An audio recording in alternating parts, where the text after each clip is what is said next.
Third time's a charm? I don't know. We will see if this will last for us. I'm not going to lie. I'm a little bit nervous for us to get like an hour in and then freeze. I have disconnected I've disconnected my good camera, any apps, anything. So video quality probably won't be what you're used to, but we're just going to raw dog it and get through this. We're going to get through it. Hopefully disconnecting all the different apps and my camera. I don't know. I'm blaming StreamYard though, because it seems to be a StreamYard issue. Okay, guys. Welcome back for the third time. I blame Blakey Poo. You and me both, my friend. You and me both. Thank you for coming back continually. We are breaking down, hopefully, we are breaking down today Blake Lively leveraging It Ends With Us and the success, I guess you could say, of that film to increase her speaker fee, and also how her speaker profile has changed and her $200,000 plus fee that she is charging for events like likely the Glossy Pop New York City Fashion Institute of Technology event. Now, I can't say that's exactly what you charge them, but it is what she charges as a speaker. So we're going to dive into that. We're going to hopefully, without freezing, get into her new court documents against Bryan Freedman. She is obsessed with him. Dog with a bone. She will not let it go. It is getting to the point where he needs to ask her, like, why are you so obsessed with me? This is getting a little ridiculous. And then we will also look at Perez Hilton's filings and his case, because he is going up against Blake Thursday, I believe, in 2 days. He said he's going to wear his florals. I'm hoping reporters are there, because I don't think it'll be streamed, but I hope reporters are there so that we can update everyone, or I can update everyone on what's going on, and I'm sure he will as well. All right.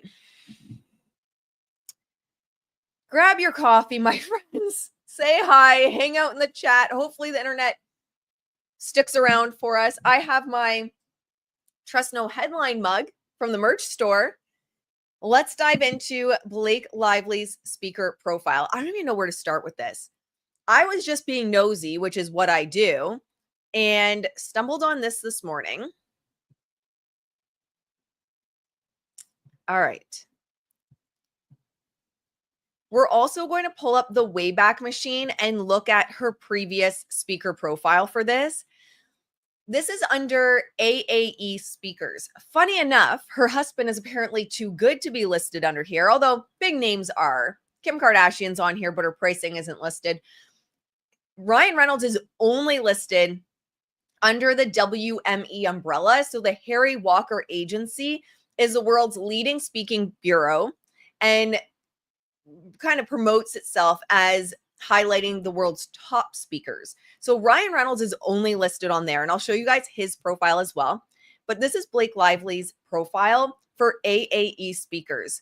It does not mean they represent her. So I want to make sure that's clear. It's not saying they represent her. It's kind of like, you pop your name in this big database, and then people can search the database, and then these people are the middleman that then connect you with her agency, is typically how things like this work. But look at this. Let's go through this one first, and then we'll go backwards. Keynote speaker, award-winning actress and director. I need y'all to let me know in the chat. What is she an award-winning actress and director in? Can someone please fill me in? Because I am not aware. Founder of Betty Buzz Spirited Spritzers. Why is Betty Boo's not on here? Founder of Blake Brown Hair Care. Traveling from Los Angeles, California. Apparently, Los Angeles, she told Jed Wallace that he should just know that she is in New York. She lives in New York, but apparently not. Apparently, she's flying in from LA. Her speaker fee is $200,000 and above for in-person speaker fees. And then she has her virtual event fee.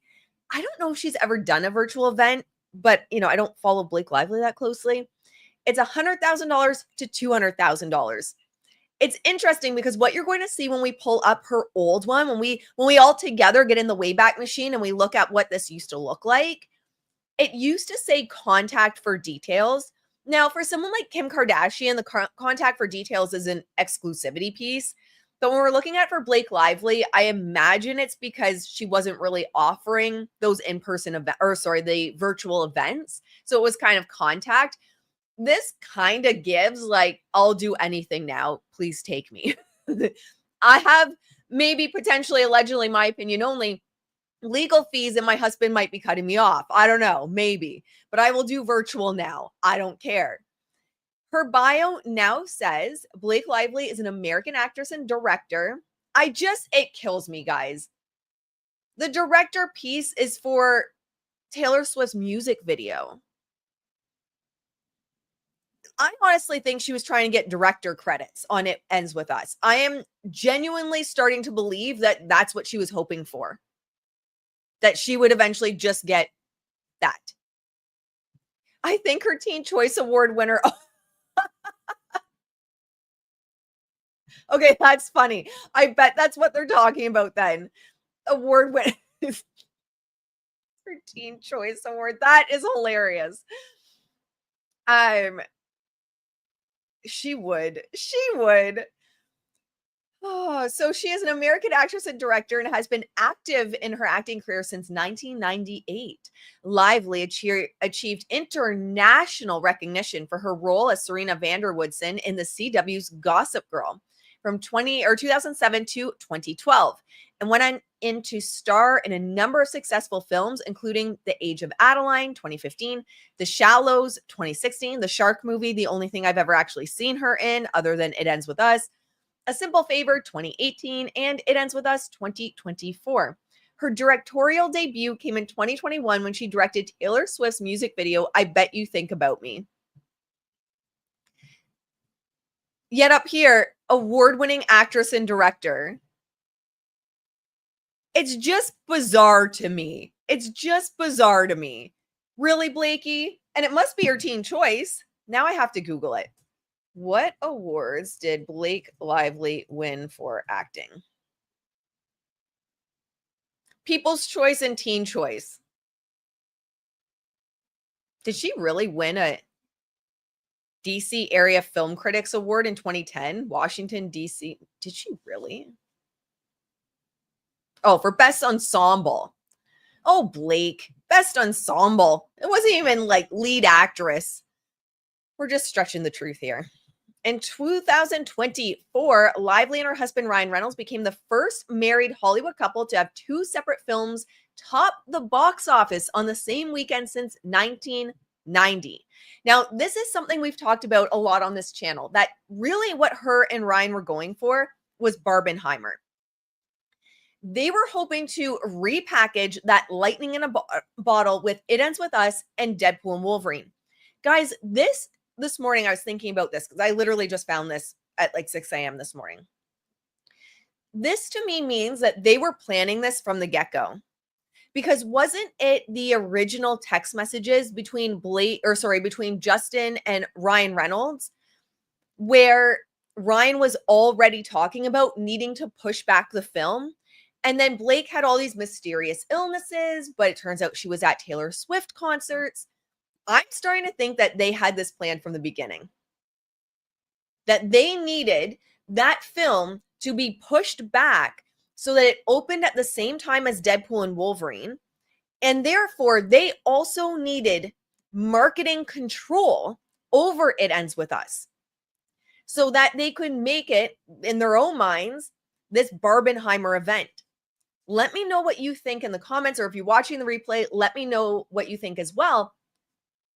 I believe that this here, the fact that she's leveraging it for more money on speaking events, the fact she's using it as leverage for critical acclaim for who she is and what she's achieved, just shows me that they had this plan from the beginning.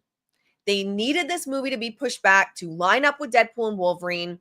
They needed to be in control of the marketing. And I've heard people say, and I did the other day, I think 2 or 3 days ago, record a reel on this and then never put it out because I just forgot, to be quite honest. I just totally forgot. And originally, before I saw this, my kind of working theory was they needed control of the marketing because she wanted to promote kind of like a 3-for-1. She wanted to do the hair care, the booze lines, and her movie all in one. The only thing I couldn't figure out with that was, well, then why did she there was just this weird pushing back of the movie. Does this have to do with Barbenheimer and how she wanted it to release at the same time as Deadpool and Wolverine? Well, that doesn't really make sense if I'm going with my original theory that they needed control of the marketing for her hair care line and for the booze lines. Now this makes more sense. Blake Lively and Ryan Reynolds, in my opinion, went in with an ulterior motive from the beginning.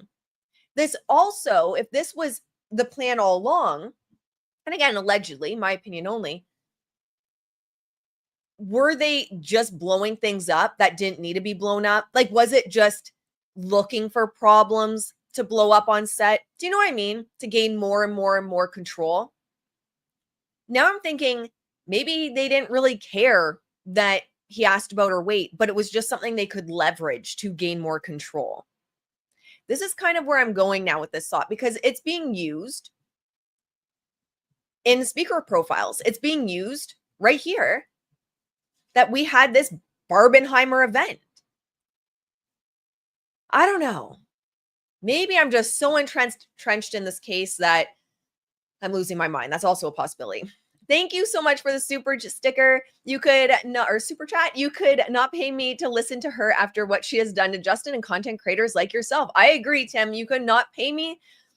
I cannot believe that she is booking events still. I feel like Glossy Pop is paying Blake, but someone's paying Glossy Pop. Like Ryan Reynolds or Leslie Sloan is paying Glossy Pop the money back. That's the only thing I can figure out with this. Yes, the 0-time Oscar nominated per Perez.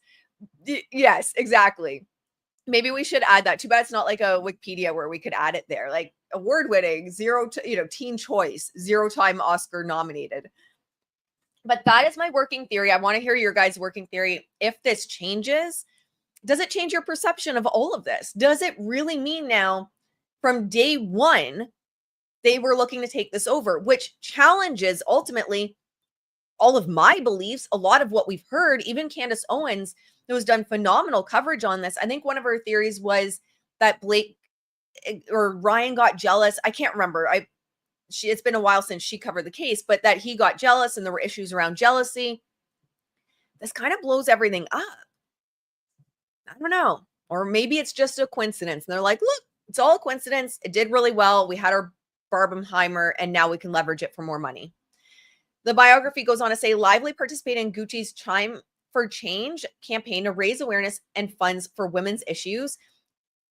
She's got to add the women's issues in there now. That's another thing I think you're going to see leveraged more and more and more. I also wonder if she was paid to be at the Time 100 event. Was she paid as a speaker? Probably. And she's worked to raise public awareness of missing and exploited children. In the same paragraph, she continues, Lively launched a sparkling mixer brand called Betty Buzz and introduced a hair care line called Blake Brown exclusively at Target. In the same line as talking about women's issues.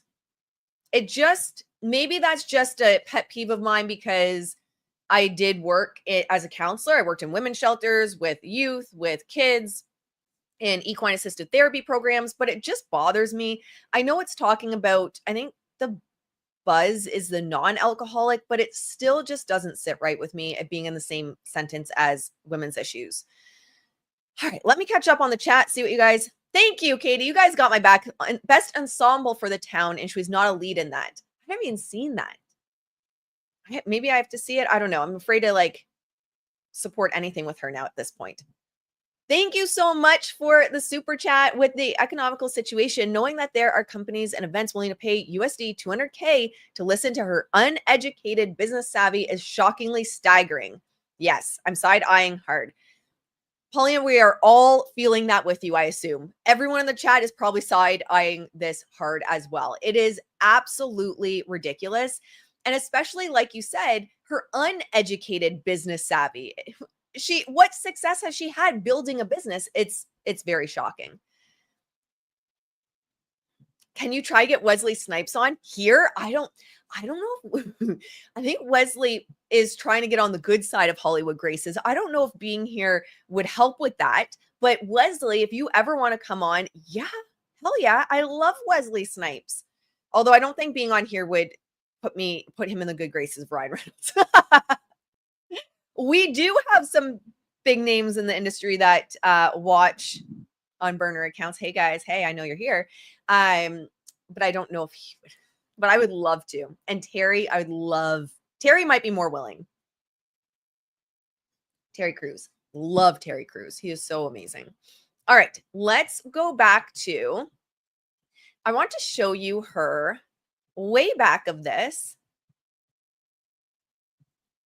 So if you didn't know, there's this little website, Wayback Machine, and you can go back and you can see edits that have been done to a website, to a web page. And so I went back to look at AAE speakers and Blake Lively in particular. This is what she was a keynote speaker in before It Ends With Us. Actress and founder of Preserve.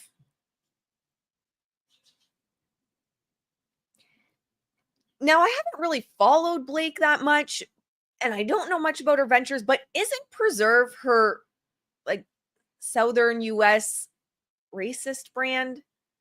I could be wrong because, again, I haven't followed her much and I haven't followed her ventures much, but I'm pretty sure from what I've heard, that's what it was.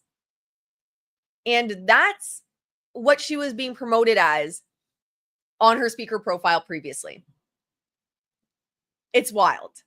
Still traveling from Los Angeles, California. Her speaking feat, still back then, she really thought she was something. There's no way.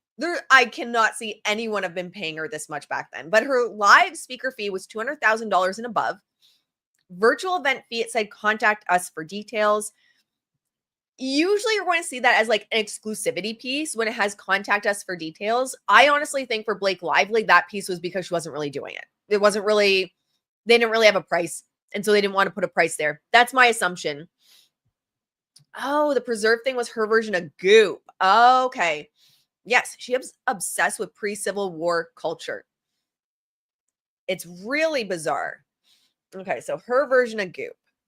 Of course she was taking, that's the thing too.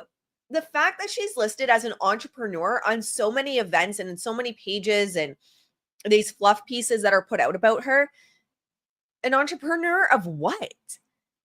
She is not stuck with anything. She's stuck with, I guess, Betty Boos, Betty Buzz, and Blake Brown, but she has to right now. This is the best promotion she's ever going to get for it. All this talk about those products. I had no idea she had any of those companies previously before this lawsuit. She should be thanking Justin Baldoni for the publicity for Betty Boos, Betty Buzz, and Blake Brown, because I didn't know about any of these, and I imagine a lot of people are hate buying the products. Maybe she should be thanking him. It's just, she has no thoughts of her own. She's just copying her husband. I agree. It seems to be there's a lot of, from just seeing even interviews, older interviews where she talks about how people will laugh at Ryan's jokes and she can say the same joke and people don't laugh at hers. It just seemed like she absorbs the personality of those that she's around. I think Preserve is a brand that glorifies the time period of antebellum slavery South. Oh, and their debutante fashion. Interesting. Thank you, Leo, for that clarification. I thought it had some kind of connection to that. All right. And here's the categories as well. Acting, entertainment, art. Guys, and we'll flip back. That wasn't on there before. Did she have something to do with art before? Was she an artist? Blake the artist? Celebrity, television and film, modeling, business, and entrepreneurship. Why is she speaking on business and entrepreneurship? Just blows my mind. Now, this is her old biography before it was updated for It Ends With Us. She was born in Los Angeles, August 25th, 1987. Her father was an actor and director, and her mother was a talent scout. During her junior years of high school, Lively had an audition for and landed a major role in the 2005 blockbuster chick flick, The Sisterhood of the Traveling Pants, and 2 years later, Lively landed her most famous role to date on the CW's hit teen drama Gossip Girl. Despite strong pressure from her older siblings to ditch school and embark on an acting career, Lively initially expressed no interest in acting. Instead, she had her own dreams of attending she did not. Stanford University? Okay. Nevertheless, sensing her star potential, her older brother Eric relentlessly pushed Blake Lively to try auditioning. He was trying to get me to make life decisions at 15, she recalls.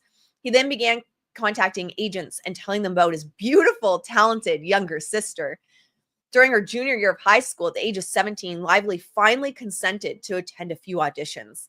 She found nearly instant success. I wonder if it has anything to do with this first line here. You know, your father being an actor and director. Anything? Maybe? No? All right, Blake. After only a few months of auditioning, she landed a major role in the 2005 blockbuster. Didn't they already say this? Sisterhood of the Traveling Pants, which filmed during the summer between her junior and senior years at Burbank High. Her performance earned her a Teen Choice Award nomination for Breakout Movie Star. After filming Traveling Pants, Lively returned to Burbank for her senior year and graduated in 2005. After finishing her diploma, she immediately returned to acting, starring opposite Justin Long and Jonah Hill in the 2006 comedy Accepted.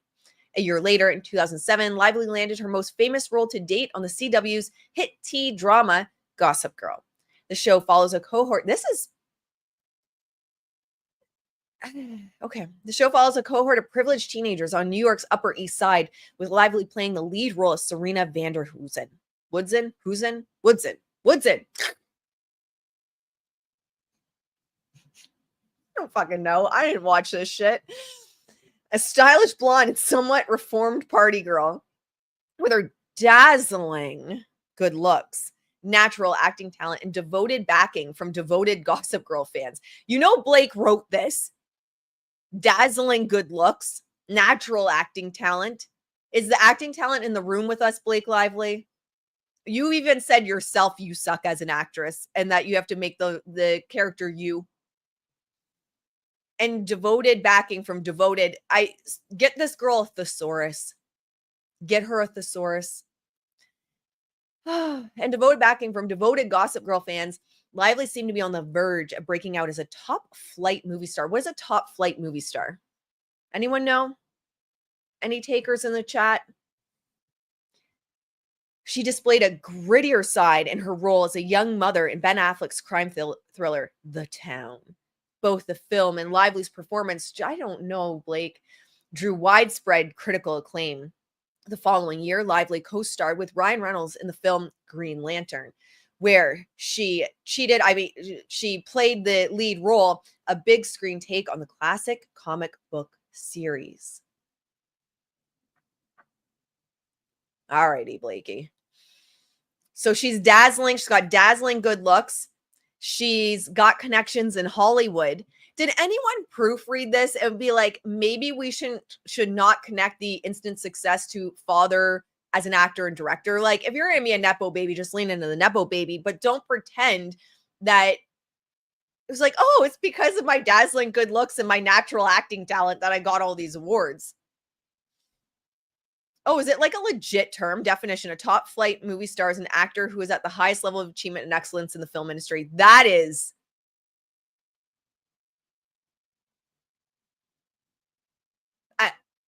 speechless. And anyone that's, hangs out on the channel, it is almost impossible to make me speechless. I don't shut up.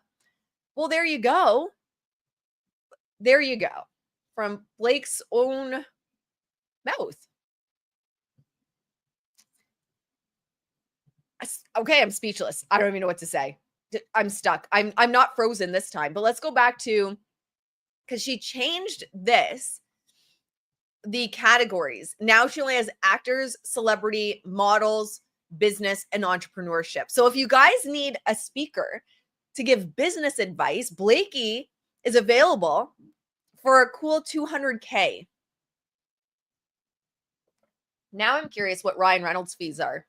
Because he's been paid for Grant Cardone, all of these different events he's been going to. He's getting paid. He's not doing that out of the goodness of his heart. It's not out of the goodness of his heart. So anyway, there's Blake. Let's, just swing right over to the whole bunch of fuckery that's happening with her lawyers now. We will pull it up here. I think this is the right one. All right. Now, Blake is back, furthering supporting her motion for sanctions against Bryan Freedman. She just won't give up. Hey, they have legal bills to pay. It's like, give the girl a break. She's got legal bills. Fair enough. They need to hustle. They need, hopefully one day, after all this is said and done, hopefully Justin can revisit some kind of lawsuit against them. They won't shut up. They'll keep leveraging this in the press. And, they're going to need money saved up. We can hope that good prevails and maybe Justin can resue them one day. All right, let's dive in. Reply and further support Blake Lively's motion for sanctions against defendants' counsel. She really doesn't like Bryan Freedman. See what they have to say. I haven't read this yet. I've skimmed the first couple paragraphs. The opposition filed by Mr. Freedman and the Wayfair defendants does not seriously challenge that Mr. Freedman's repeated extrajudicial statements have targeted Miss Lively's character, credibility, and reputation.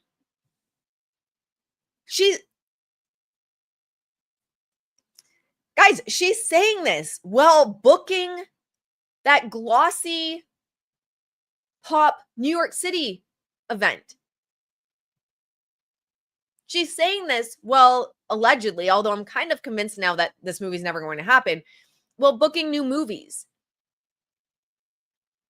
How can you say with a straight face it's damaged your credibility and reputation when you have this? Let's pull it up. The audacity of this woman is just... So he's damaged. Him talking about Blake Lively in defending his own client has damaged Blake Lively's reputation so much that she got paid allegedly $200,000 plus to go talk at Glossy Pop New York City. Featured speaker, Blake Lively. Keep in mind, she is still fighting in court that he's damaged her reputation. And look at this. In August 2024, actress Blake Lively debuted her hair care brand Blake Brown, a joint venture with Give Back Beauty, which also incubated Florence by Mills with Millie Bobby Brown. Oh, really? I like her. She does a lot of good work. Anyway, with its focus on product fragrance and hair masks rather than conditioner. Might want to get some conditioner in the line. The brand became Target's biggest ever hair care brand launch. In its first 3.5 weeks on the market, Blake Brown earned close to $5 million. Since then, Blake Brown has launched new products, increased its repeat purchase rate by 80% year over year, and ridden a wave of interest in hair care and hair mist in particular. That mist shit just came out. She was misting shit at a Pilates studio recently. That mist just came out. But y'all just saw the filing where it's saying Bryan Freedman has damaged her reputation to the point where we need sanctions against him. She's lost her damn mind, or the lawyers have no idea what her PR and marketing team are putting into this shit. Because her lawyers have got to be having an aneurysm overseeing this. There's no way they're on board with this copy. So you've increased, Blake, repeat purchase rate of 80% year over year, and you have a wave of interest, including in your new hair mist line, but you want to also tell me that Bryan Freedman ruined your reputation to the point you need sanctions? This is insanity. I'm getting hives from it. Like, I'm getting itchy. I get hives when she just I can't handle it. The category has become increasingly popular over the last this category has become increasingly popular over the last year, with sales of hair and body mist reaching a combined 474 million in the prestige market in 2024, according to data from Circana. This isn't saying she earned that, but she's saying that what they're saying in the copywriting here is it's a lucrative business she is in. That she is part of this incredibly lucrative, this is what the copywriting is saying, this incredibly lucrative niche. And not only, because that's also pointing to competition. There's a lot of competition. So they're saying essentially, not only is she in this niche, but she is wildly successful within this niche. Because she has increased its repeat purchase rate by 80% year over year. I'd like to see those actual stats if they're real. We're excited to have Blake Lively speak about the evolution of Blake Brown at Glossy Pop's New York City on September 5th. The event will also feature immersive brand experiences, opportunities to network with influencers and industry pros, and a gift bag worth over $800, among other highlights. So there you have it. Keep that in mind as we go through this legal document.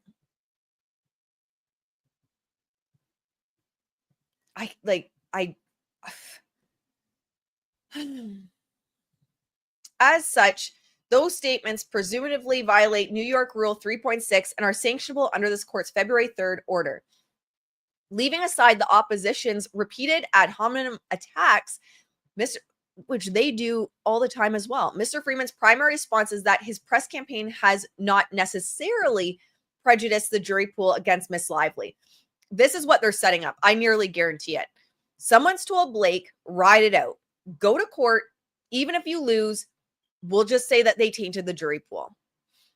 We only have 160 likes, guys. We got to get that up. We have over 500 people watching. We probably lost a lot of viewers from the continued on and off earlier. But make sure to hit like. It's free and it's a great way to support the channel.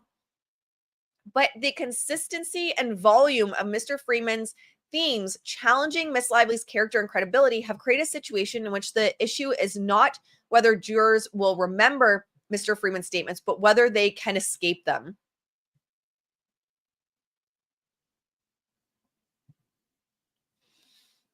It's hard to find them. It's hard to find them. How do you find them, Blake? But whether they can escape. This is going to be on the New York Times bestseller list for fiction, because this is a whole load of fiction. Whether they can escape them. The hyperbolic nature of this is just insane. I can't escape the bullshit about Blake Lively recently and pushing out about the smear campaign that's proven now because of the unsealed text messages. How does that prejudice a jury, Blake, with your PR team continuously pushing the narrative that there's proof you were smeared? Is that going to have any impact on the jury? Because y'all out here working overtime to push a narrative that now there is proof you were smeared. It's just wild. The opposition's attempt to blame Mr. Freeman's misconduct on various press statements made on Miss Lively's behalf, like his disingenuous rebranding of his proposal to hold Miss Lively's deposition at Madison Square Gardens as a scheduling statement, fell flat. It was a joke. Everyone took it as a joke. In sum, Mr. Freeman has plainly violated Rule 3.6. He has identified no cognizable justification for his violations, and accordingly, Miss Lively respectfully requests that her motion be granted in its entirety. I don't know. Maybe Bryan Freedman just needs to show the copywriting and the pamphlet for Glossy Pop. Argument. Mr. Freeman violated Rule 3.6 in this court's order, but it's okay for her lawyers. Oh, for the love of God. Her lawyers are just like her. This is insanity. Mr. Freeman's statements presumptively violate Rule 3.6 in the court's order. In her opening brief, Ms. Lively established that Mr. Freeman has repeatedly and viciously attacked Ms. Lively's credibility, character, and reputation in violation of New York Rule 3.6 in this court's February 3rd order. I honestly don't remember anything that was vicious or repeated. He's done very little speaking compared to her lawyers. Mr. Freeman does not deny and therefore concedes that he made each of the statements identified by Ms. Lively and that those statements targeted Ms. Lively's credibility, character, and reputation. These statements reflect Mr. Freeman's efforts to publicly paint Ms. Lively as, one, a liar who is afraid of the truth and so lacking in credibility that she will look at a scene and say the sky is not blue. Two, arrogant, a bully, and privileged elite. I mean, she is privileged elite. I would argue that she is a bully. But she is privileged elite. There's no way Blake Lively cannot look someone in the face and say she's not privileged elite. Even if she wants to argue that she's not a bully and she's not arrogant, there's no way she can't look at someone and say, I'm not privileged elite. Or maybe she really is that Delulu.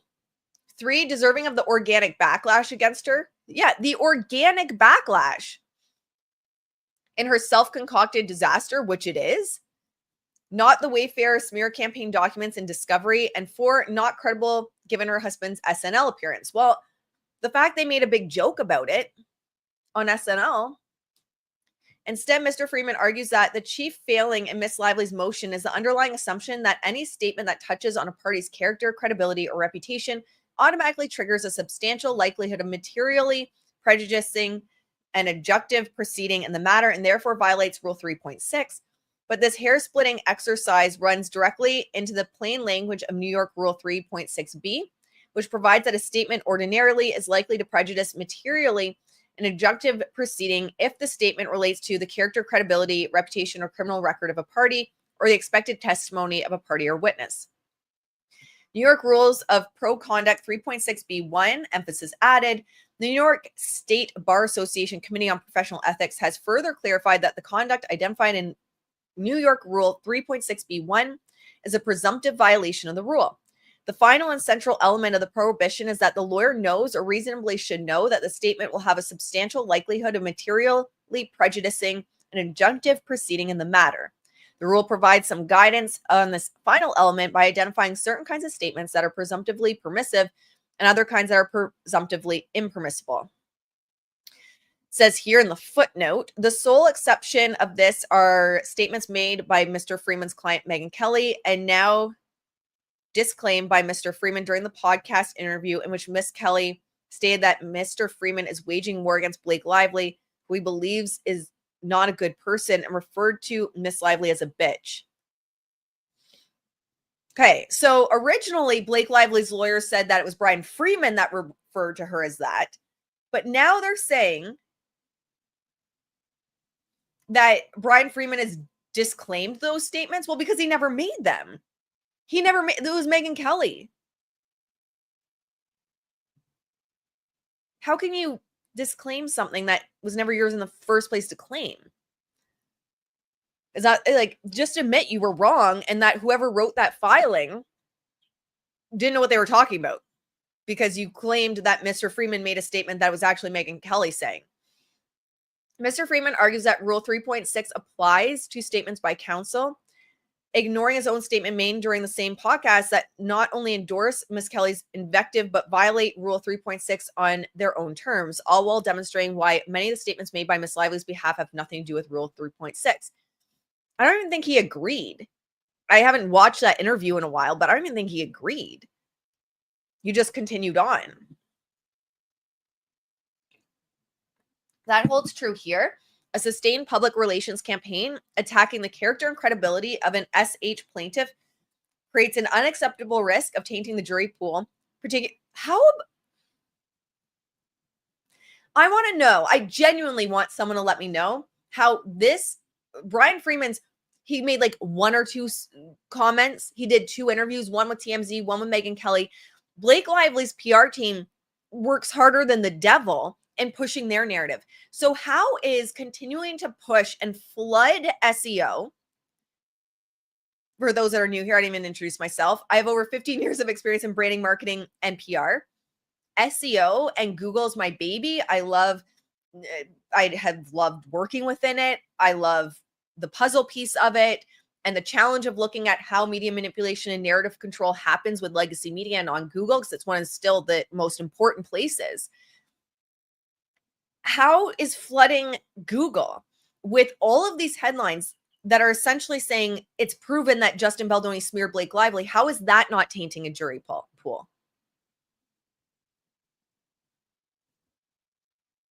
It's just,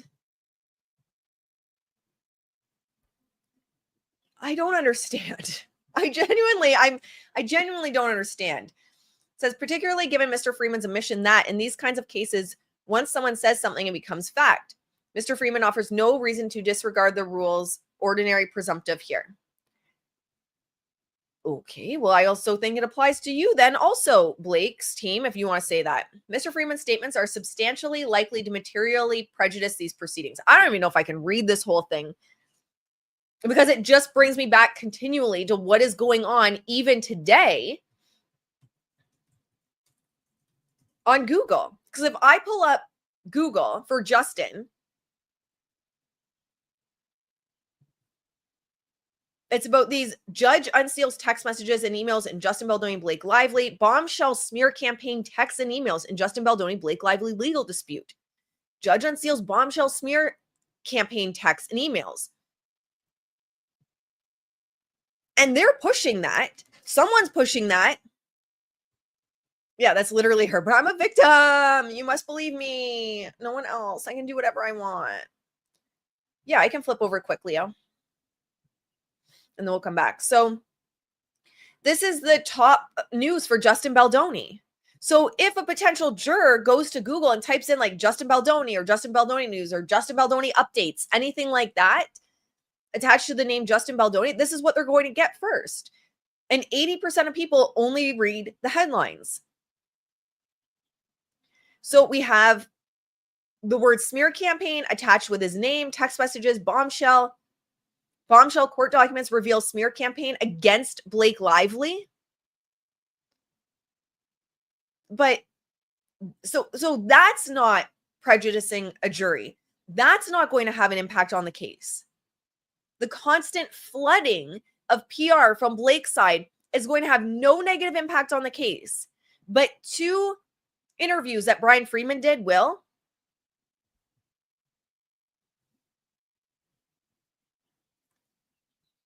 I really struggle with the lack of a mirror that Blake and her team have. All right, let's continue. Let's see how far I can get. Presumption aside, under any analysis, Mr. Freeman's statement attacking Miss Lively's character, credibility, and reputation have a substantial likelihood of prejudicing Miss Lively at trial. For months, Mr. Freeman has sowed into the minds of potential jury pool that Miss Lively is a privileged elite intentionally twisting and curating the law to weasel her way out of a self-concocted disaster that she couldn't handle, perhaps because of a narcissistic quality. Such comments clearly prejudice and the due administration of justice and potentially interfere with a fair trial by publicly tarnishing the credibility of Miss Lively. Mr. Freeman's argument that there is no prejudice lacks credibility. This is not a matter involving a single, isolated, or discrete statement. Rather, Mr. Freeman has made repeated statements across months, which are then repeatedly recirculated. They're recirculated because y'all keep bringing them up again. They're recirculated because, oh, for the love of God. They are recirculated, Ezra, Blake, and co, because you keep putting it in legal filings and then sending it to your favorite outlets, allegedly my opinion only. Repeatedly recirculated by outlets reaching millions of audience members in a litigation that has been dominating headlines and drawing attention at every step. This belies his effort to downplay the significance and prejudice of his statements, especially in light of his ongoing media efforts. Ongoing media, they barely say anything which include not just website that he and his team established, which is literally just publicly available documents anyway. It is their lawsuit and the timeline. And unless you're following this case, the average person is going to struggle to find that website. You're going to struggle to find the website. It doesn't populate right away because there's likely no SEO really attached to it. A lot of people are putting lawsuitinfo.com in and then they can't find it, even people following the case. So, like, shut up. But also sustain engagement with tabloid and social media platforms who conduct he praises and expressly encourages. Simply put, the issue is not whether jurors will remember Mr. Freeman's statements, but whether they can escape them.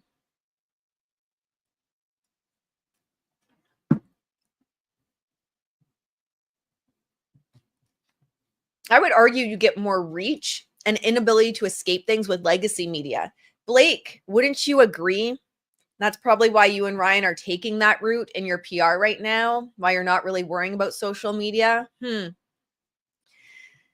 This case stands in stark contrast with Sherrod, Teed, Vanderhagen, and Ware versus VNA 2022 and other authorities on which Mr. Freeman relies. Therefore, after a mistrial, the plaintiff's attorney made several comments to a reporter, most of which were made on a single day, including that they were only one juror shy from winning the case and were fired up for the next trial. One, the defendant sought actions or sanctions under Rule 3.6 of Michigan's Rules of Professional Conduct. In denying the motion, the court found it nonsensical that these statements, which were akin to a reporting of the litigation, could possibly manipulate or influence a jury. At best, the statements at issue amounted to puffery about the likelihood of success in a subsequent trial and had nothing to do with the character or credibility of the parties.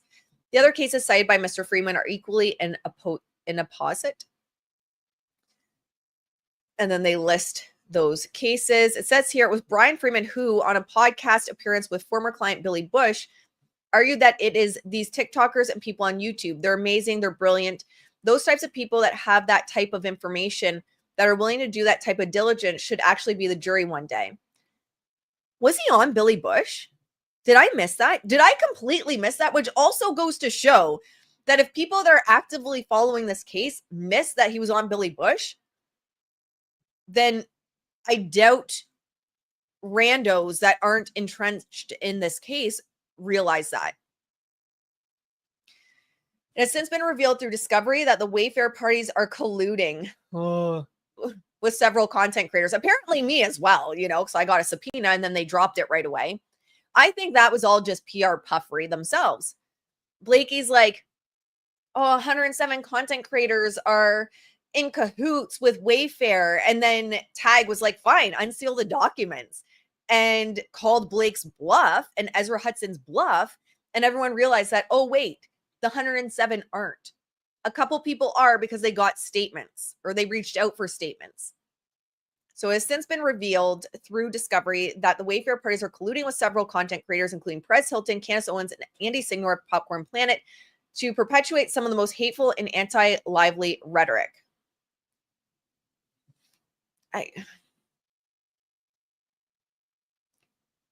Candace has barely covered the case even. But okay. Okay, so they go on about the case. Mr. Freeman also does not meaningfully explain how the fast approaching March 2026 trial is far enough in the future to warrant his no harm, no foul approach. Even if the mere 7 months to trial were sufficiently attenuated in an ordinary case, it is not. Cases that are widely publicized or sensationalized are those that are most likely to be recognized by courts as being prejudicial to a jury. As noted, if there is any case that falls into that category, it is this one. In Mr. Freeman's only remaining argument as to the prejudice is that it is nonsensical that an impartial jury cannot be seated. I agree with him. I genuinely agree with him. And it's not because I am like pro Justin or a Justin stan. I didn't even know who he was when the CRD complaint was filed. I had no idea who Justin Baldoni was. I actually agree with him. Most people, if you go out of this like bubble, oh my gosh, the dog hair in my eye every day. If you go out of the bubble of people that are actively following this case, most people have no idea what is going on. I actually agree with Bryan Freedman here. this has been done before, where they found an impartial jury for like Johnny Depp and Amber Heard, Johnny Depp was a massive star. And you want to tell me that Blake, what? Well, Blake Lively probably thinks she's bigger than Johnny Depp, actually. She probably thinks she is. If that argument were sufficient, there would be no need for Rule 3.6, and Mr. Freeman would never have stipulated to the application of Rule 3.6 as a rule for this case. Instead, as the United States Supreme Court has noted, even if a fair trial can ultimately be ensured through voir dire, change of venue, or some other device, these measures... Oh, Blake will never change venue. Are you kidding me? She will never change venue. Or some other device, these measures entail serious costs to the system, and the state has substantial interest in preventing lawyers from imposing such costs. 2, no safe harbor applies to Mr. Freeman's statements. While Mr. Freeman is correct that attorneys are not prohibited from speaking to the press, particularly in high-profile cases, such interactions with the press must be conducted within the confines of attorneys' professional ethical obligations. Apparently, no one told Blake Lively's side that. Thus, while a lawyer may make a statement that a reasonable lawyer would believe is required to protect a client from the substantial prejudicial effect of recent publicity not initiated by the lawyer or the lawyer's client, a statement made pursuant to this paragraph shall be limited to such information as is necessary to mitigate the recent adverse publicity. Rule 3.6D, emphasis added. Likewise, statements about the claim, offense, or defense, information contained to a public record, and the scheduling or result of any step in the litigation are permissible when made without elaboration. None of these exceptions apply. Mr. Freeman's volatile statements were not exempt by Rule 3.6D. Mr. Freeman attempts but fails to distract from his own volatile statements by blaming Ms. Lively's counsel or others who speak on Ms. Lively's behalf by summarily concluding that if Mr. Freeman's statements are sanctionable, so are those of Lively's counsel. That seems reasonable. That's what I just said. Even a cursory glance at the statements raised by Mr. Freeman reveals the differences between his statements that violate Rule 3.6 and those on behalf of Ms. Lively, which do not. Of course they don't. Because it's not what's good for the goose is good for the gander with Blake Lively. Blake Lively and Ryan Reynolds can do whatever the hell they want. They can do whatever they want. First, Mr. Freeman identifies numerous statements made by a non-lawyer spokesperson for Ms. Lively and baselessly asserts without any evidence or authority that these were in fact statements made by lawyers. And then they call them spokespersons. Mr. Freeman ignores the straightforward principle that New York Rule 3.6 governs the conduct of lawyers, not clients, and their public relations advisors. It says here, attached here too, as Exhibit A is a demonstrative chart setting forth the statements by Ms. Lively's counsel, spokesperson, or representative listed in Mr. Freeman's opposition for ease of reference. Only statement numbers 11 through 16 are by attorneys and post-dating February 3rd, 2025, as compared to all of Freeman's statements that are subject to this motion reply. That is why Ms. Lively has not moved for relief under, because she's just an angel. That is why Ms. Lively has not moved for relief under Rule 3.6 for any of the countless derogatory public statements made by the Wayfair defendants, their public relations professionals, or the content creators with whom... What? No.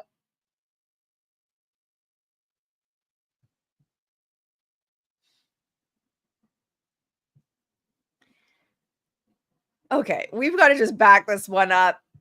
We got to back this one up.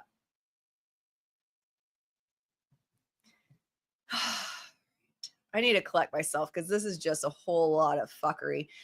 That is why Ms. Lively has not moved for relief under Rule 3.6 for any of the countless derogatory public statements made by the Wayfair defendants, their public relations professionals, or the content creators with whom the Wayfair defendants have admittedly coordinated. What public derogatory statements have the Wayfair defendants made?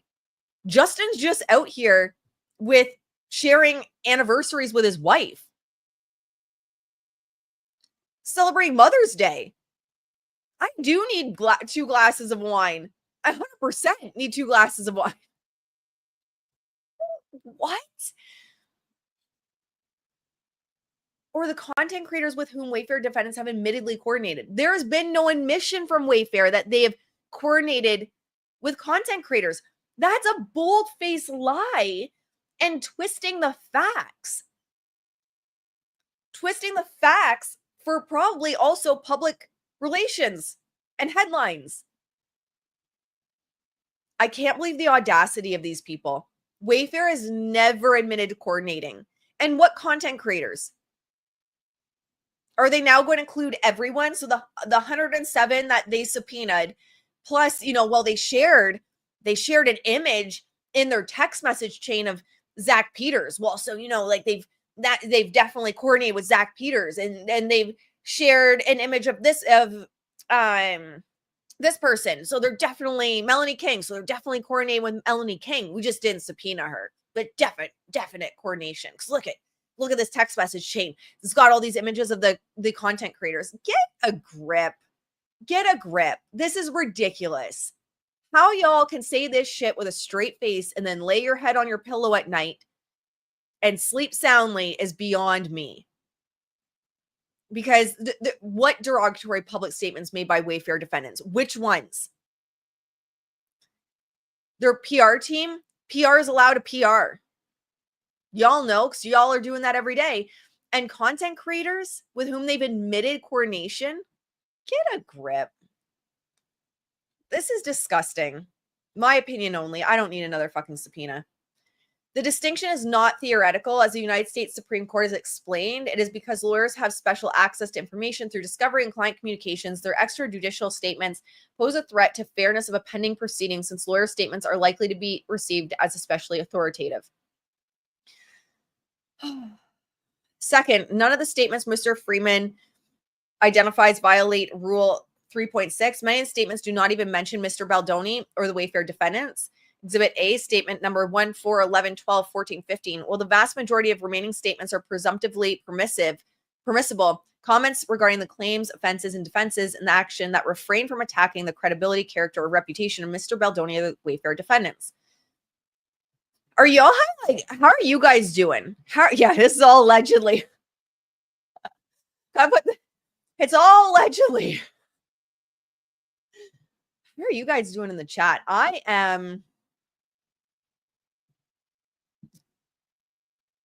am just, my cheeks. Am I getting more red as we go? Because my cheeks are on fire.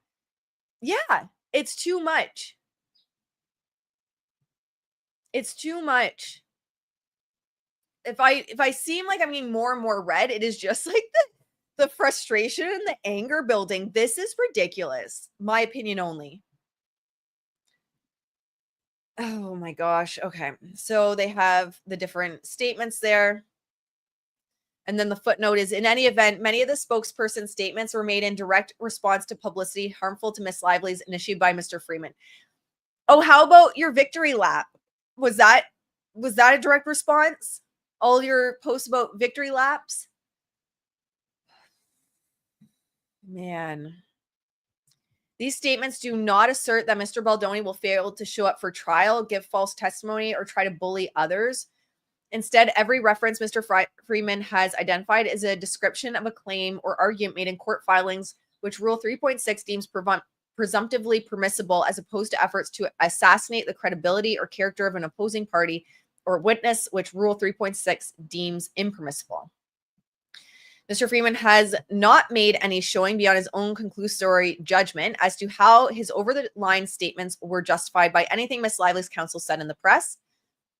I still think, I genuinely still believe, well, because it's true, there's no way he literally meant we should stream this at Madison Square Gardens. He didn't it wasn't literal.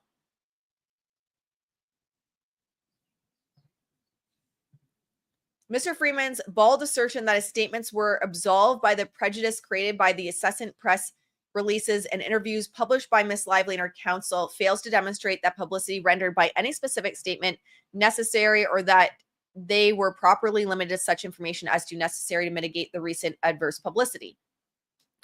No other exceptions to Rule 3.6. The statements that he defends as discussing scheduling are in fact statements to convince the public that Miss Lively will attempt to avoid her deposition because she's afraid of the truth. I mean, she did get out of it like 2 or 3 times. I'm not saying that's because she was afraid of the truth, but she did keep pushing it around. My gosh, do you think Blake Lively really believes she's a victim? Surely she knows what she's been doing. You would think. Thank you for the support and the super chat. Thank you so much. Guys, it all goes directly to our little mini farm animal sanctuary. We rescue farm animals. One of my particular interests is rescuing goats from commercial dairy farms. We have a little herd of them, and horses. I usually post behind the scenes over on Instagram. So if you want more like farm animal, rescue animal stuff, make sure to head over to Instagram. It's just my name, Ashley Brianna Eve. The same is true for Mr. Freeman's taunt that Miss Lively should sit for a public deposition at Madison Square Gardens and he would sell tickets or stream it, which might constitute appropriate scheduling for a boxing promoter, but it is unacceptable for a licensed attorney discussing civil litigation. Similarly, the statements Mr. Freeman describes as concerning the amended complaint, specifically that documents do not lie, people do. And that Miss Lively is a Hollywood elite. She is, who does not need discovery to find out who smeared her, just a mirror will do. I did find that a little bit funny. But again, I don't see how that smears a jury. Genuinely, if you zoom out of this case, and I know this is hard to believe sometimes when we are so entrenched in it. Thank you so much for sharing the link, Haley, to the donate to the farm animals. So that supports our farm animals directly as well. Yes, and I do have a hoodie as well on the merch for the farm animals, and that goes directly to them, the t-shirt and the hoodie. Even if I can get behind the argument that some of these things might have crossed the line, if I can get behind them on that, I still can't get behind them on this prejudice a jury, because the majority of people that are not just immersed eyeballs deep in this case either don't care or they don't know the little like pieces of it. They don't know that he made a joke about Madison Square Gardens because they don't even know the big details, let alone the small details. So even if I could get behind them on some of the things, like, should he have made the joke about Madison Square Gardens? I don't know. Probably not, in all honesty. Probably not. I'm not a lawyer, so I don't know if it violates anything, but sure, you could argue probably not. But I still can't get behind them that therefore, as a byproduct of that, means it tainted a jury pool. Because to me, as someone that understands SEO and PR and Google, and we've seen this as well, the news, if I look at my PR software for Blake and Ryan, is the news sources are overwhelmingly positive in favor of Blake and Ryan, especially Ryan. Yes, there is negative, and it's overwhelmingly negative for Blake on social media. However, if we're looking at a jury, that means that a lot of what we're seeing in terms of the legacy media is positive towards Blake. I don't know. I just can't get behind. I just can't get behind that, even if he made those statements, that they're hard to get away from. I can't get behind that. The only reason they keep getting brought up and keep getting put in the press is because Blake keeps putting it in her statements and people keep talking about it. That is the only reason it keeps getting brought up and cycles through again. The court should sanction Mr. Freeman pursuant to Rule 16F and its inherent power.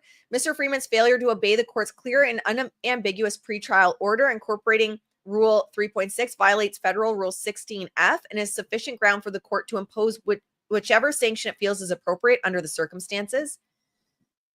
Ms. Lively seeks only a public admonishment and award of costs and fees. I thought that she was also looking for him to be taken off the case. Did she take that away? Ms. Lively seeks only public admonishment, because you know why, though? Because she's going to get the headlines. She's going to get the positive headlines. So what she needs is the court to be like, bad Bryan Freedman, you did wrong. But then the funny thing, do you want to make a bet if the judge does just say, like, okay, you're not going to get an award of fees, you're not going to get an award of costs, but cut the shit. Like, say, let's just go with the judge doing that. Like, we're not kicking him off the case. You're not getting money. You're not getting fees, but Bryan Freedman cut the shit. I think he's probably going to deny in part and approve in part or whatever they call it. She needs that because she's going to run to the headlines and say, look, even the lawyer's smearing me. He got in trouble. The judge thwacked Justin Baldoni and Bryan Freedman again. But the crazy thing for me is if she gets that public admonishment and runs to the press, she is putting those statements back in the press. She is the one who is bringing it back into the news cycle. But then she gets to hide behind, my PR people did it. It wasn't the lawyers. We already said in our motion that the PR people can do it. It's just the lawyers that can't do that. Do you guys see that? That's sneaky sneak. That's sneaky. Because she's even said in this filing, look, we're not going after the content creators for this. We're not going after the PR team. The PR team's going to PR.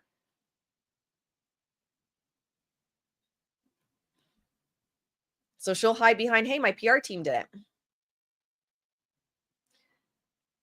Why are you saying, come on, Ashley? I never once said that he shouldn't tell Ezra and Gottlieb to cut it out. I've said it a million times that he should. Why are we saying, come on, Ashley, in the chat? At what point did I ever say Ezra and Gottlieb shouldn't cut it out?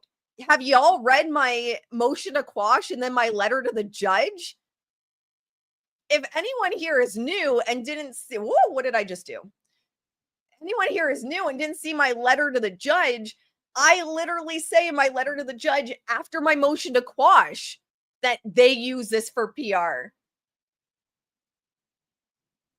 I'm just saying what's probably going to happen is that he's going to deny it in part and improve it apart. He's probably be like, cut this shit out, but I'm also not awarding you costs. At no point is that me saying that I agree with Ezra and Gottlieb because I called them out in my own filings. I called them out for their shit in my filings. Not that it went anywhere. Not that the judge cared. He probably didn't even really read it. But I have been vocal about that. What you said just a few sentences ago, what if Lyman would give her in part? Yeah, I'm saying what he's probably going to do. Y'all, this is getting ridiculous. What he's probably going to do is approve in part and deny in part. At what point is that saying that I think that's the right thing to do? Y'all.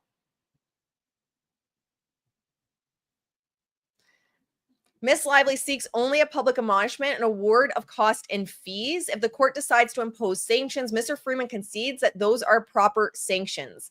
Indeed, he makes no objection to these sanctions, instead entreating the court to reject the request to revoke Mr. Freeman's pro hoc vice admission. So it's like, you know, we're not saying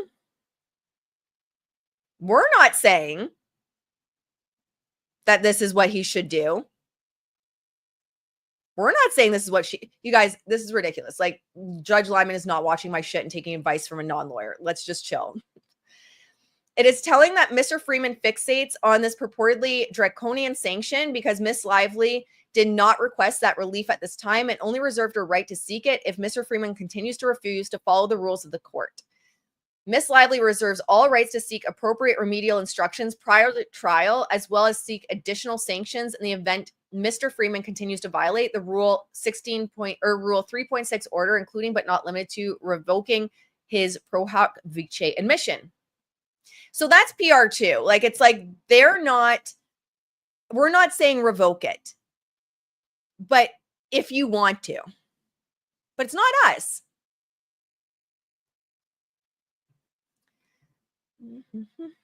One second, my friends. There we go. Fantastic. My house, my rules. You drive me crazy. You just don't drive me crazy. Finally, the court may also sanction Mr. Freeman under its inherent power in tandem with or in addition to any sanctions imposed under Rule 16F in light of Mr. Freeman's willful disobedience of the court, Rule 3.6 order. In addition to the reasons set forth in Miss Lively's opening brief, Mr. Freeman's opposition further demonstrates his willful disobedience. He purported to welcome this court's entry of its Rule 3.6 order. He acknowledges that his statement regarding a party's credibility, character, or reputation ordinarily materially prejudicial to the proceedings, and yet he nevertheless admittedly engaged in that conduct a minimum of 10 times in half as many months. Mr. Freeman's actions and admissions illustrate his bad faith. Therefore, the court should impose sanctions under its inherent power. Look, we just want you to say that, just say that he's been bad so that we can have the headlines and then we can run with those headlines, but it'll be the PR team, so it's okay. Did you get my super chat? No, I didn't see it. Oh my gosh, let me go back up. There we go. How's the heart rate? Thank you for letting me know. How's the heart rate? Did you notice? I took it off. This case and streaming this case, I typically have a heart rate beats per minute that's like 66 beats per minute. And from wearing my Fitbit again for this case, it's up to now 70 beats on average per minute. Like, it's so, I genuinely need blood pressure pills to cover this. Thank you, Laura. Thank you, AC. Thank you, everyone, for the support. I appreciate you guys so much. I feel so blessed for such a wonderful community. You guys are amazing. And yes, please like and subscribe while you're here. Sadly, the judge will probably grant this. And that's what I was trying to get at. But apparently, you know, I have manifesting powers where I just say something and the judge is going to do it. I agree. I think the judge is probably going to grant this 100%. In part, deny in part. I think what Blake's going to get is Bryan Freedman being told, stop it, cut this shit out, but not award the fees, I think is my opinion. But I'm not a lawyer. What do I know? Maybe all this does violate something for all I know. I agree. Extremely egregious by Blake's team. Gotta go. Are you leaving? Thank you for joining us if you're heading out. Yeah, if you're that powerful, can I borrow you? For real, if me just speaking something makes things happen, y'all, then we'd be in a very different situation in this case. We'd be in a very different situation in this case. All right, so that is the filing. And then let's scoot over to, I wanted to pull up Perez Hilton. I've had a lot of requests. What time are we at? Okay. Yeah, I have time to go over this. I've had a lot of requests to cover Perez Hilton's filings. And you guys know, if you've been here, I've been such a huge supporter of Perez. I'm such a big believer in someone that is, you know, willing to own past mistakes and do better. And Perez has done nothing but show that he is really working hard to do better. And he's fought for content creators. He fought on Judge Lyman's docket to try and prevent Blake and her team from doing this again to other people. He has been absolutely amazing. And Perez is going to Perez. You know, just like Ashley's going to Ashley. We're all just going to be who we are at the end of the day. And Blake Lively pulled him into this case. So the fact that, you know, Blake Lively's team is shocked that Perez is being Perez is just hilarious because you pulled him into this. But this is in Nevada. So Perez Hilton is fighting. So Mario Lavandera Jr. is Perez Hilton. He's fighting in Nevada. He has his court case on Thursday. I don't believe at this point in time that it's going to be streamed or anything. I imagine, but again, I'm not American. I don't know the US courts, but it seems like nothing in regards to this case is being streamed. I'm hoping and hopeful that he is going to get media there. And then if he does get media there, we will definitely cover that for him. And then I'm sure he will cover it on his channel as well. Agree. Perez is wholly who he is all the time. And that's why I love him. I love people that are who they are and they're genuinely who they are. You know what you get. I'm terrified of him going up against 3 lawyers. I feel so bad for him. It's got to be so stressful. And I also understand his reasoning. So Perez has said he doesn't want to hire lawyers because that is money taken away from his kids. And I think that's admirable. I think that's really admirable. The amount of money he'd be spending. And I'm sure his supporters would support him, of course. And the support towards him right now can still go to the kids rather than lawyers.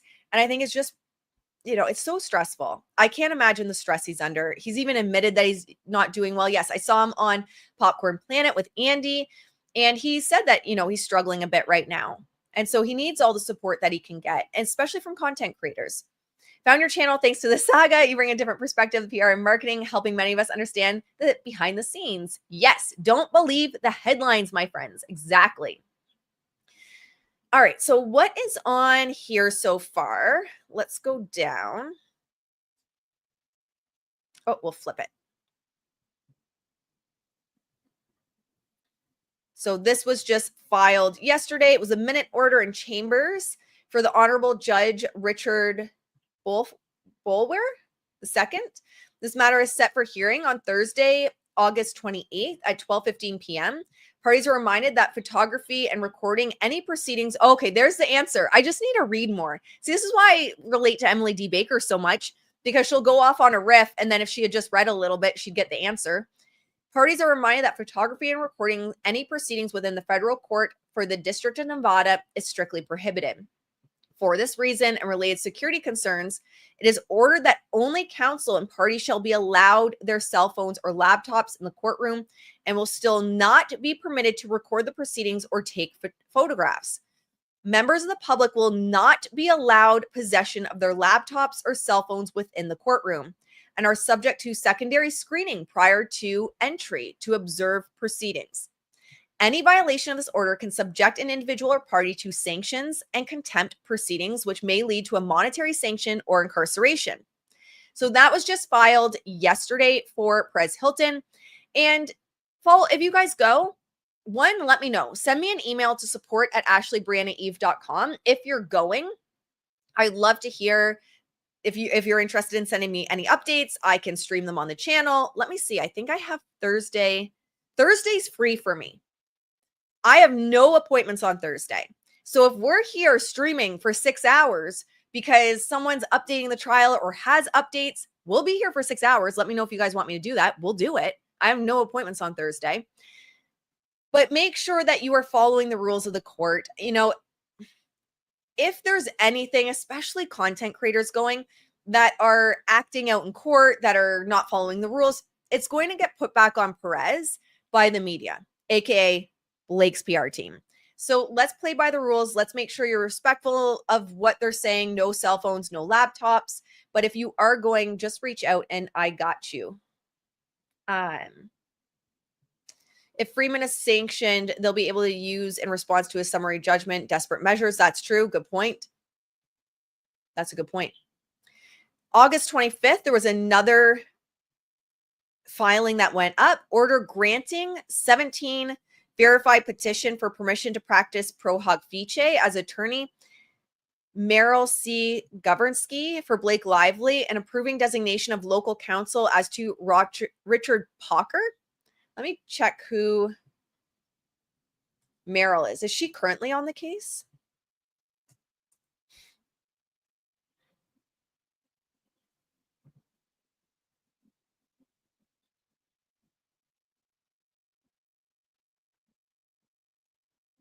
So Meryl Governsky is leaving Wilkie Farr and Gallagher's litigation department for a spinoff firm launched by Paul Weiss alums. So that was about a month ago. Interesting. She's listed as having past client roster of Blake Lively and Ryan Reynolds. But it's saying here that she's going to be, so I guess she's working with them again. Interesting. August 15th, another order granting 16 verified petition for permission to practice pro hoc vice for attorney Lauren K. Martin for Blake Lively and approving designation of local counsel as to Richard Pocket. Minute order on the 25th, as well. Motion for leave to supplement the record in support of one motion to quash by Mario Lavandera Jr. Responses due by September 5th. Let's see what this says. So case name, Mario Lavandera Jr., August 22nd, 2025. Motion for leave to supplement the record and support a motion to quash. Introduction, pro se movement, Mario Armando Lavandera Jr., professionally known as Perez Hilton, respectfully requests leave of this court to supplement the record in support of his pending motion to quash subpoena. Newly available evidence entered into the public docket and the related Southern District of New York litigation, Lively versus Wayfair Studios LLC, case number, and we know it, directly rebuts assertions made by Miss Lively concerning Mr. Lavandera and the alleged smear campaign against her. Good for him. This motion is necessary because the new evidence only became available on August 20th, 2025, after Mr. Lavandera filed his motion to quash. Consideration of this material will aid the court in resolving the pending motion. And he gives the background. On August 20th, 2025, the SDNY docket included a text message exchange among employees of the TAG communication firm and defendants Melissa Nathan.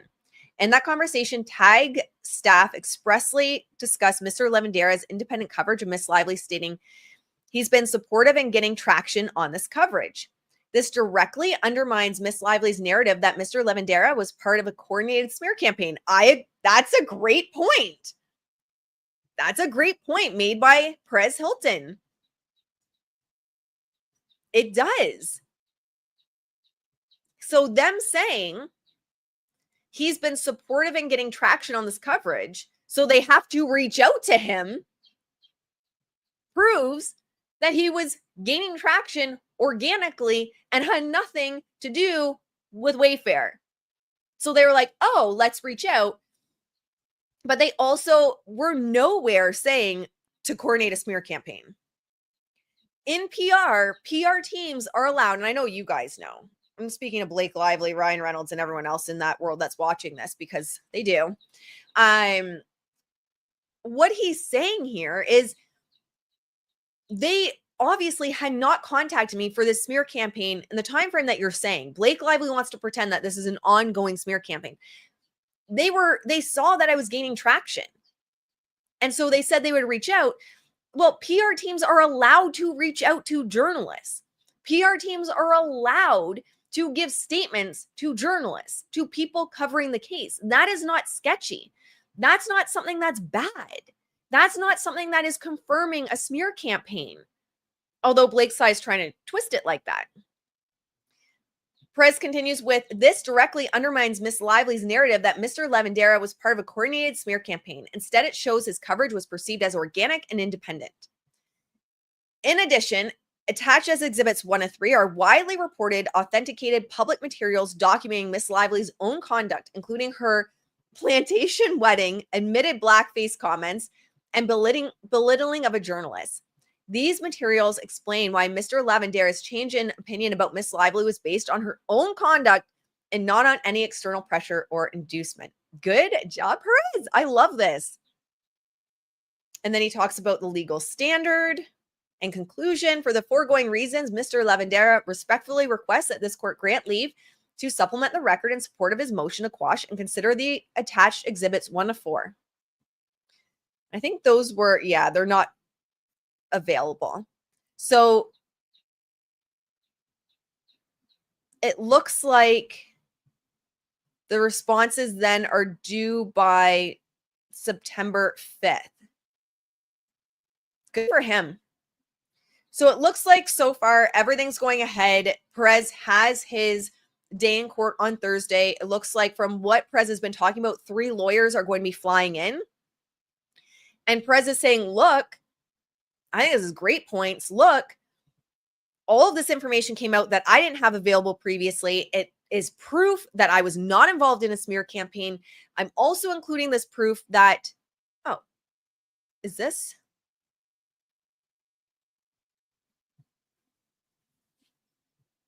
What's this? Oh, he included it. Or no, what is this? Oh, okay. He included Ryan Reynolds and Blake Lively apologized for a plantation wedding.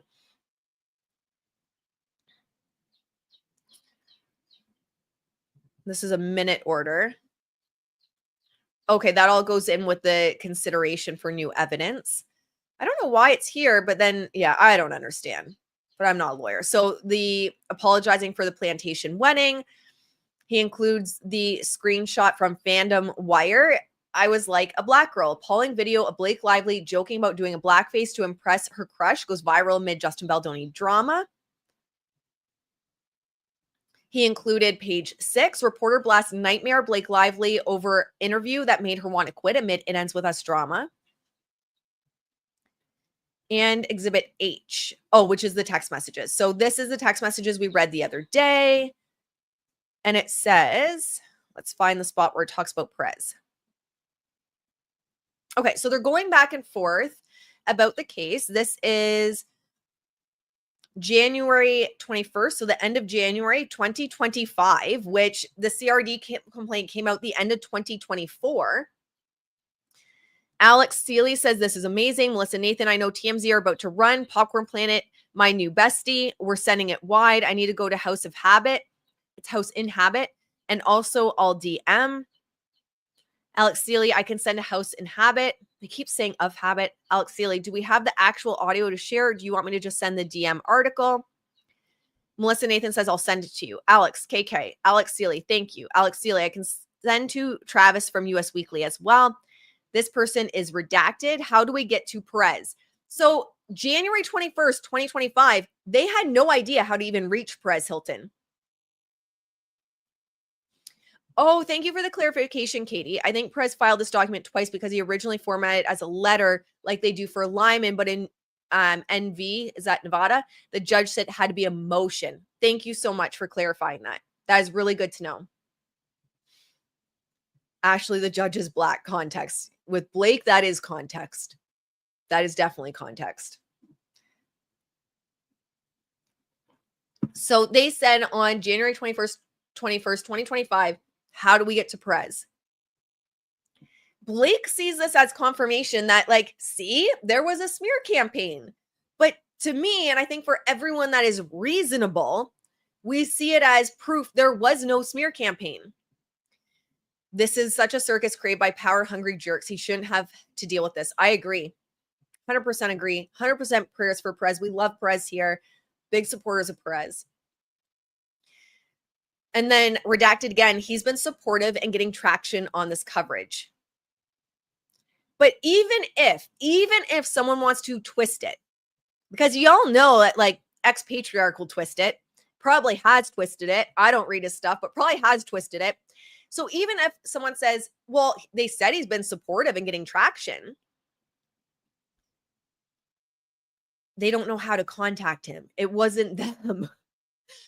He's been supportive as in he is putting out content that could be perceived as pro-Justin or supportive of Justin.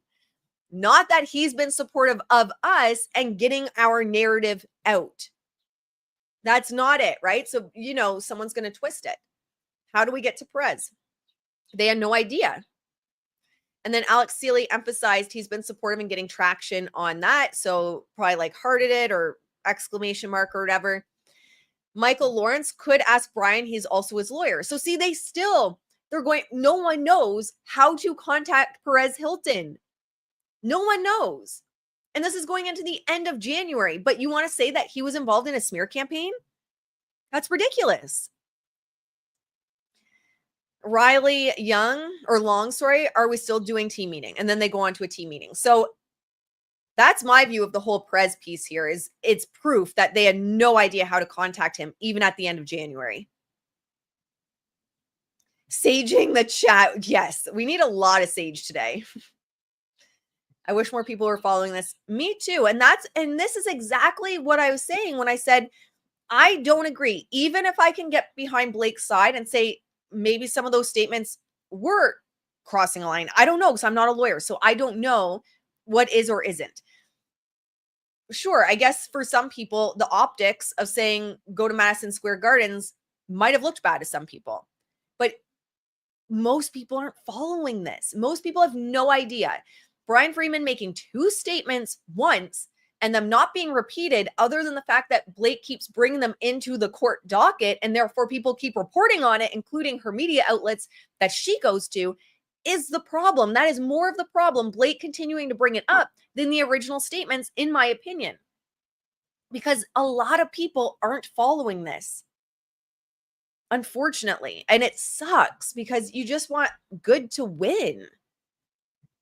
Yes, exactly. He was supportive. And Perez has been so vocal about that. He was supportive of Blake at first. He had stated that. Then he saw the website text and changed his mind. One could argue they wanted to contact him because at the time he was supportive of her. Maybe that's possible too. I don't know. I think it would be easy enough to see. I guess you could argue that, but then that would go, I think, more towards kind of like, thinking about from a PR perspective. Could probably go more to sport of like them trying to sway content creators or journalists. I'm sure it'd be super easy to see on his YouTube the date that he flipped sides and where he started questioning Blake. Likely, I would say before, if I had to guess. Before that. Yes, Blake is the problem. Exactly. It was a joke. Like, take a deep breath. It was a joke, Blake. It was a joke. No one was going to drag you to Madison Square Gardens. No one was going to force you to be live streamed. It was a joke. Need to see when his opinion changed. Yeah, and I'm sure it'd be super easy for anyone that went through his YouTube channel to see when the flip happened. But he has been very upfront that he originally was pro Blake. And I was too in the beginning. I took a lot of heat from my community in the beginning because I wouldn't say I was necessarily pro Blake, but I was more of like, I'd say neutral leaning towards Blake would be more of what I was. And I was like, she's got kind of crunchy energy. And so I would say neutral leaning towards Blake. Losing my voice. I need to stay hydrated. I was pro Blake in the beginning too. Leanne Newton, it is so nice to see your beautiful face. I feel like I haven't talked to you in forever. Agree with you guys. I think a lot of people believed her in the beginning. Losing my voice. I'm talking to you guys too much these days. I'm hanging out too much. I'm losing my voice. Yes, as we all are. Perez's Team Truth. Actually, sorry guys. I have that. I'll show you guys quick and then I'll let you go because I'm actually losing my voice. And I have client calls all afternoon. So I cannot afford to lose my voice.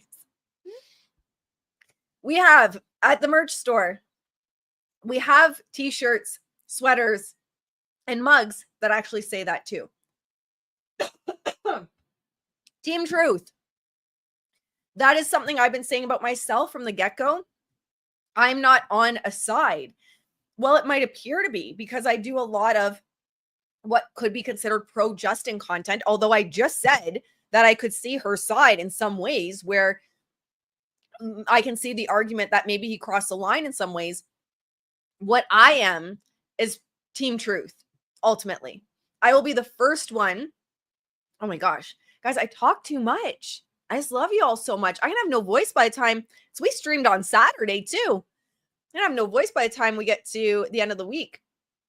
Take a pause if needed. I love you guys. You guys are the best. I'm Team Truth. And if something comes out that is that it just you just can't question it is proof that Justin crossed a line, I will be on here and covering it. I'll be on here and covering it. But at this point, I just can't believe that they haven't even released one text message, one anything to show that Ryan was concerned about Blake on that set, that Blake had texted her friend saying that, he did this again to me. This is what happened. There's nothing other than basically trust me, bro. So we have that the OG Comms crew is on the back of the mug, and then the Team Truth is on the front as well.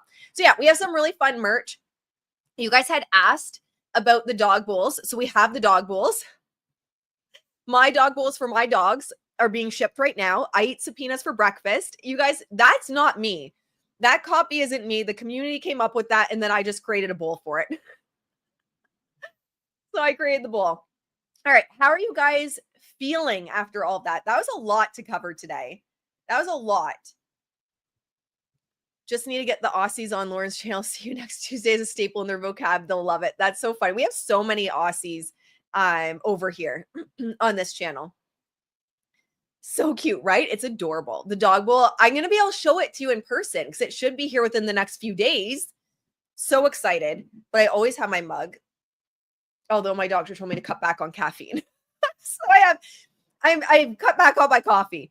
All right, my friends, I'm going to have to let you go. I was hoping to get a workout before client calls, but now we're at lunchtime. We're going to see how it goes.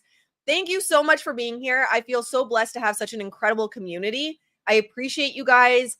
The chat's incredible. If you're new here, make sure to hang out in the chat. It becomes a family. Honestly, I feel like it's just one big family. It's not just a community, it's a family here. So make sure you make yourself at home, subscribe, like. Oh, and one thing I want to let you guys know, YouTube's rolled out this really cool feature. So I noticed it while I was watching Daily Dose of Donna yesterday. If you're watching a YouTube video, let me see if I can pull it up on my phone to show you guys what happens. It's not on every video, but just pay attention when you're pulling up videos for content creators, because you're going to see where typically it would say the comments. So if I pull up like Dave Neal, it has the comments down here. There's going to be, hype. It's so cool, right? So it's not on every video, but it will pop up for some videos where it gives you an option, and where you would typically see the comments, it'll say hype this channel, and you can click it. It costs you nothing. It doesn't cost you anything. You just click it and it boosts the video. It boosts the channel, which is really cool. So it's a way to help some of the smaller creators. And I think it's really cool on YouTube's on YouTube's part as well, how they're supporting and coming up with really cool gamified. That's really what it is. It's a gamified way to help your favorite creators. So if you see the hype and you want to use some of your hypes on this channel, please hype the video. Yeah, it's so cool. It's so much fun. I've been going around all morning hyping different content creators. It's awesome. Such a cool way. All right, my friends, with that said, I'm going to go either eat or work out. I don't know. We'll figure out how the day goes from here. But again, thank you so much for hanging out with me. It's such a pleasure always. And I will see you in the next one. Bye, guys.